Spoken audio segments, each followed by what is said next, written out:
Quando você entende operações assíncronas, você entende como o JavaScript executa operações que levam um certo tempo para serem concluídas. Buscar dados em uma API ou em um banco de dados, por exemplo, é uma operação que leva um certo tempo para ser concluída. Se você trabalha em uma aplicação JavaScript, as chances são de que em algum momento essa aplicação vai precisar fazer uma operação assíncrona para buscar dados de uma API ou de um banco de dados. Então, para sintetizar em uma frase o que é uma operação assíncrona é um código que inicia um processo agora e finaliza esse processo posteriormente. Mas antes de entrar em detalhes sobre código assíncrono, primeiro a gente vai entender o que é código síncrono, sem o A no início da palavra. A natureza do JavaScript é ser uma linguagem síncrona. Isso significa que o JavaScript executa uma instrução por vez de cima para baixo. Cada uma dessas três linhas é uma instrução e cada instrução é executada de cima para baixo, uma depois da outra.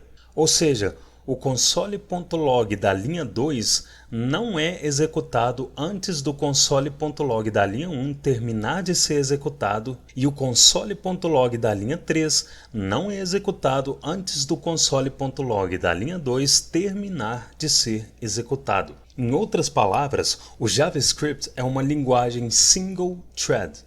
Thread significa fio. Então, se a gente traduzisse para o português diretamente, o JavaScript é uma linguagem de único fio. Como assim?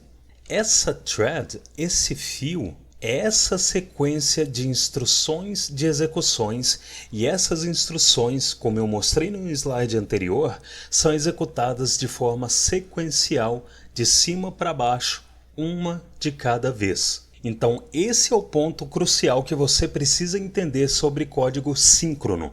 Uma instrução é executada depois da outra de forma sequencial. Ou seja, em uma thread única, uma instrução é executada depois da outra.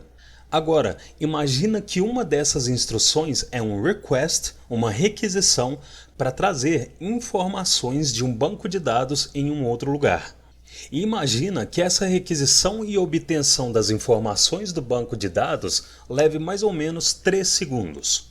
Se essa requisição for feita de forma síncrona, sem o A no início da palavra, como a natureza de operações síncronas é executar uma instrução de cada vez, essa requisição e obtenção das informações do banco de dados vai travar a aplicação por 3 segundos.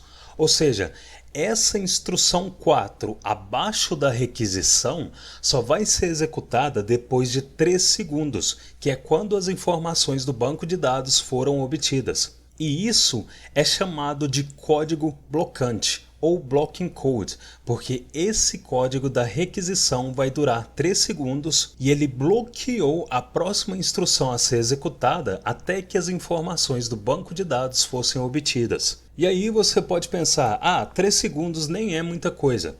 Mas imagina se ao invés de só uma, a aplicação tiver múltiplas requisições para obter dados. Só aqui já são mais ou menos 6 segundos que essa instrução abaixo das requisições vai ter que esperar para ser executada. Esse é o ponto frágil de um código síncrono.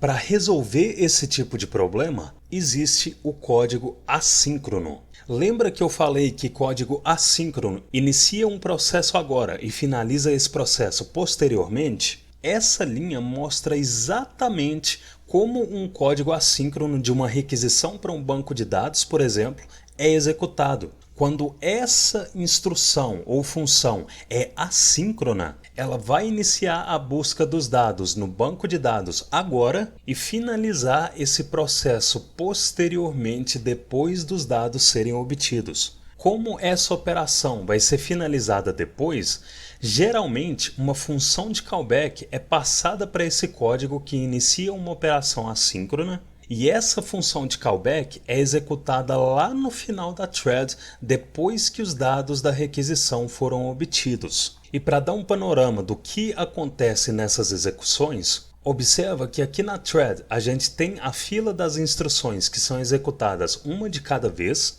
e aqui a gente tem um request que é feito por uma função assíncrona para requisitar dados de outro lugar. Nesse ponto, o browser vai lidar com esse request fora dessa thread em outra parte do browser. E essa outra parte do browser também vai pegar a função que a gente passou como callback do request para que esse callback seja executado quando os dados da requisição forem obtidos. Então, como essa requisição está sendo executada fora da thread, em um outro lugar do browser, enquanto isso, o JavaScript pode continuar executando as instruções e funções restantes da thread, e quando os dados da requisição foram obtidos e as instruções da thread terminaram de ser executadas, a função de callback da operação assíncrona é executada. Ou seja, diferente de um código síncrono, um código assíncrono não é blocante, porque essas funções e instruções abaixo dele são executadas normalmente enquanto a operação assíncrona está sendo processada em outro lugar do browser.